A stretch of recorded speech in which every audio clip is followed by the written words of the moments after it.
Buenas tardes, hoy voy a explicar el tema del teorema de Thevenin, el teorema de Norton y máxima transferencia de energía. Esos tres temas están entrelazados o relacionados entre sí. El teorema de Thevenin nos explica que de un circuito que ya tenemos se puede representar todo este circuito en base a la salida a donde vamos a conectar la carga.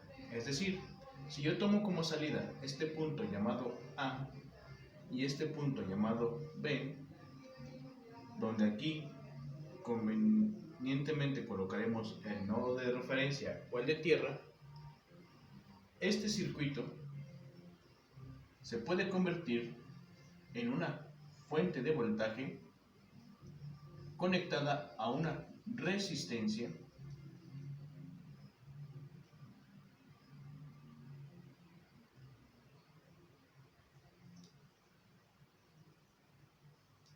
donde la salida de aquí se puede representar de esta forma.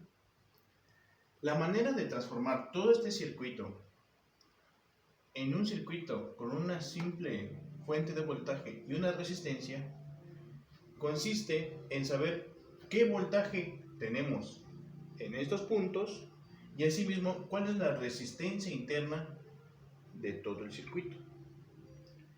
Para saber la resistencia interna de todo el circuito, es decir, el efecto resistivo que presenta el primer paso es apagar las fuentes de voltaje.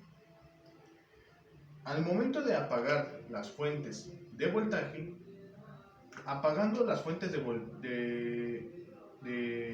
corriente directa o las que dan voltaje se ponen en cortocircuito y las fuentes de corriente se deja en un circuito abierto. Entonces apagamos todas las fuentes, todas. De esta manera vamos a encontrar la resistencia Thevenin, ¿sí? O la resistencia equivalente del circuito.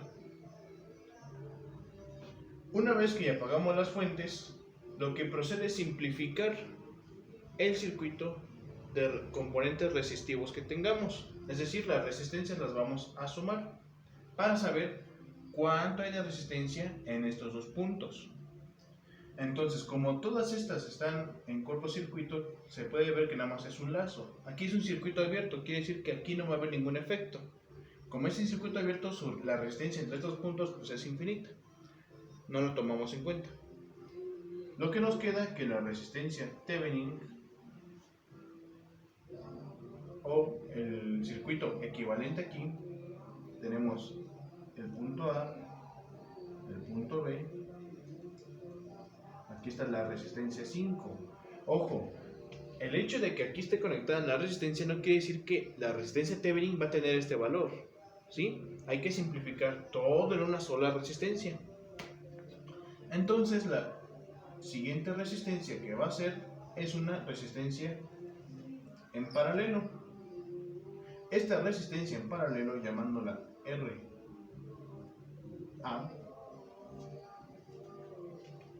RA va a ser equivalente a la suma de R4 más R1 más R3.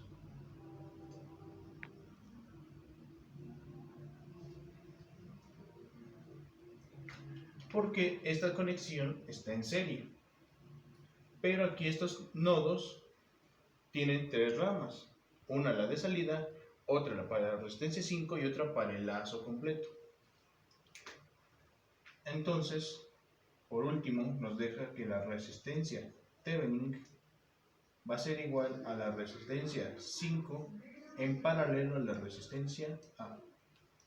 Y sumando resistencias, pues sabemos que esto va a ser igual a la suma, al recíproco de la suma de los recíprocos de cada resistencia.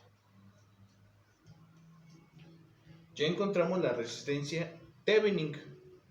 Ahora debemos encontrar el voltaje Thevenin, ¿sí? Es decir, el voltaje que hay en este componente. Para ello, obviamente, se encienden las fuentes otra vez, ya sea de manera práctica o teórica. La de corriente siempre hay que recordar hacia qué dirección está. Cuando tenemos una fuente de corriente es necesario recordar que esta va a hacer que por esta rama o lazo haya una corriente que tenga ya el valor predeterminado. Si aquí dice que la corriente es de 300 miliamperes, por ahí va a pasar 300 miliamperes.